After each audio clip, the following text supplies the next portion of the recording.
Vous venez d'applaudir. C'est ça le point d'interrogation. On va appeler. Alors, la longévité au pouvoir, pour moi, ce n'est pas bon. Abel Mbengue va continuer d'applaudir parce que je vous demande d'accueillir tout de suite. On vous l'a annoncé en début d'émission, le chroniqueur de cette édition de la Tribune du Sport. C'est tout simplement Bernard Samael Kom.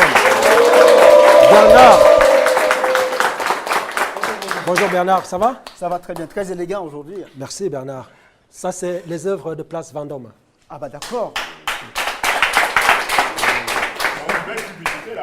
Place Vendôme, la bière de la Tribune du Sport. Oui, vous êtes Voilà, très tout élégant. simplement. Vous êtes très élégant. D'accord. Oui, tout à fait. C'est le plateau. Je ne ferai pas.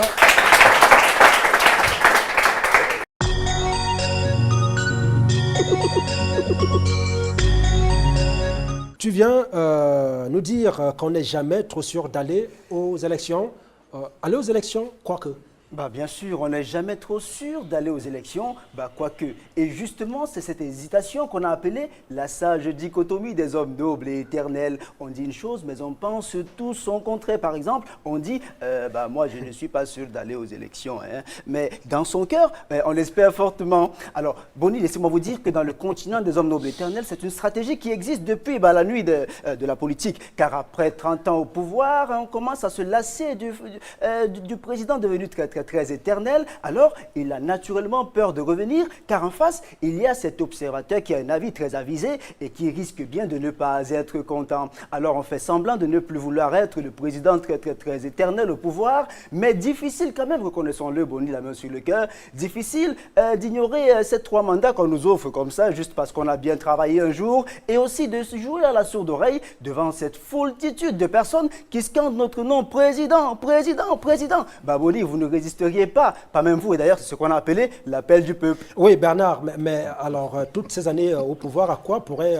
encore servir ces 3 autres mandats? Mais question, Bonnie, la réponse est toute simple, pour simplement faire ses classes. Parce que, voyez-vous, dans l'Académie des hommes nobles et éternels, c'est un processus à 3 étapes obligatoires. Première étape, premier mandat, le mandat de l'observation. On s'assoit, on ne travaille pas, on regarde juste à distance, on bouffe, on est bien payé. C'est pour ça qu'on nous paye pendant tout un mandat. Et puis, le deuxième mandat, le mandat qu'on pourrait aussi appeler le mandat de l'imprégnation, car désormais, on observe un peu plus attentivement, on commence à poser des questions. Qu'est-ce qu'on peut améliorer? Qu'est-ce qu'on ne peut pas améliorer? Qu'est-ce qu'on devrait faire? Ne devrait-on rien faire? D'ailleurs, c'est ce qu'on a appelé dans un certain pays noble et très éternel, le mandat tout simplement des grandes ambitions. Vient ensuite le 3e mandat pour boucler la boucle, qui est aussi appelé le mandat des grandes réalisations. Désormais, on implémente des décisions, on va sur le terrain, on veille, on s'attend à ce que, Bonnie, écoutez bien, on s'attend à ce que le monde change comme ça, pas un claquement de doigts, après tout ce temps, sauf qu'on se rappelle aussi qu'on est vieux. Mais c'est pas grave. Bernard Samael Kom, merci infiniment d'être passé même. Merci, Bonnie. Bravo Bernard. Merci, Bonnie. Au revoir, monsieur. Au revoir, mon fils. Abel Mbengue, D'accord.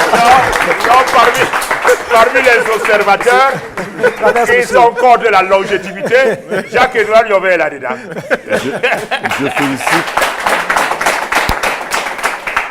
Je félicite l'intelligence devenue sagesse. C'est ce que je demande à tout le monde. Vous avez dit quelque chose qui est important, n'est-ce pas? On a peur d'aller aux élections. Ouais. Alors que ceux qui ont peur d'aller aux élections, c'était. On va laisser Bernard. Merci Bernard.